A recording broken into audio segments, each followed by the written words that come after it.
So surviving and thriving as a buyer.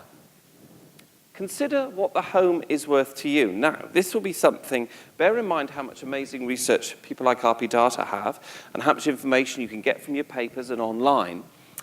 There's also this other strange figure that needs to come into the equation. If this is a house for you to live in, okay, you've got to decide what it's worth to you. Because I will be the first, and as a real estate for 25 years, I found it so frustrating. When you've got a house that is absolutely perfect for your needs, generally this will apply to owner occupation. If it's for investment, then it's all about figures, and that's irrelevant. But I'm talking about a home that you want to live in. If it all adds up, it's the right location, it's near granny, that it's close to where you walk the dog, it's everything you want, absolutely everything you want, and it's also, well, looking at you, you're a well-heeled crowd, aren't you? It's probably $1 million. So there you go, it's $1 million, and you think, this is perfect. And you try the negotiation, or you're at auction or whatever, and you absolutely say, well, $1 million's top, the price guide, I'm not paying any more, and there's a bit of interest in it, and the owner won't take a cent below $1 million. Well, you know what, it might be worth paying another 25K for it. Because I'm telling you, especially with the values that are in Sydney at the moment, and are likely, they might not boom, but they're certainly not going to go right down. The amount of costs now in moving are huge. If you're selling a $700,000, $800,000 home, by the time you've paid your real estate agent and your stamp duty, you've probably kissed 40K, plus removal cost, 50K, let's be honest, by the time you've done all that. So if you can find the house that's absolutely right for you and you can stay there long term, then it has a value to you. And I know, let's face it, at the dinner parties, we all like to say, oh, I got a steal. They're so desperate, I got an absolute steal. It was fantastic. You're not going to say, oh, yeah, we love this house. We paid a little bit too much for it, but hey, what the hell? You know you're not, okay? But you should be proud if it's the right house for you. Knowledge is power. Know what, oh gosh, this is so important. Know what the seller's situation is. I mean, the best ones are the really desperate ones. Feuding divorcees, people on their knees, a banker, CommBank man, he's very nice now, isn't he? But he doesn't when he come knocking at the door and you miss your payments. Oh no, he's not so nice then. We need desperate sellers, highly motivated. All of you that go off and buy a property before you sell and then realize the one you're selling isn't worth anywhere near it and you've got to pay for the next one? Desperate sellers. They're the ones to buy. Yes, it's you, isn't it? Yes, there is definitely motivation is the key. Of course, when we talk about being a seller in a minute, it all swaps around. Be careful with that initial offer. Now, that's, again, is absolutely vital.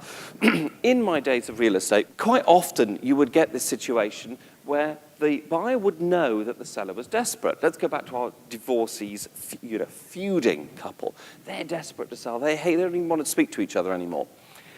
So it's $1 million house, and to be honest, you've done your research, you looked in the paper, you looked online, you've done all these things, and really, it's not far off that. It's probably worth $950,000 to $1 million, not bad. You really like it, so $975,000 to $1 million would be reasonable.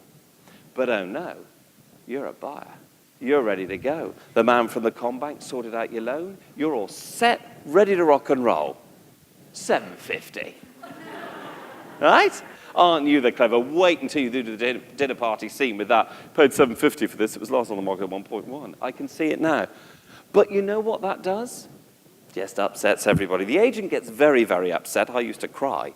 But then so do the sellers. And then the sellers can have this miraculous ability to suddenly become a happy couple again when they both agree that there's no way we're selling it $750,000 to that person because they're really rather upset.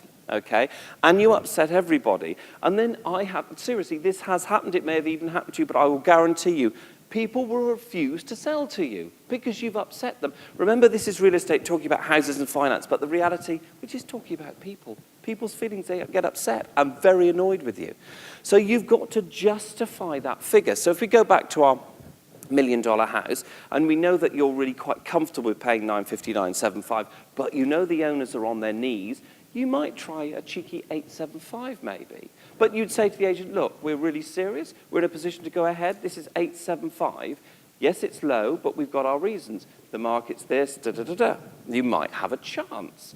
And it's not so off the scale that it'll upset everybody, okay? And you can justify that offer and maybe throw in a few favourable conditions, although maybe not throw in those favourable conditions straight away because you might need them as negotiations carry on. And be prepared to negotiate. Don't be impatient. Don't appear desperate.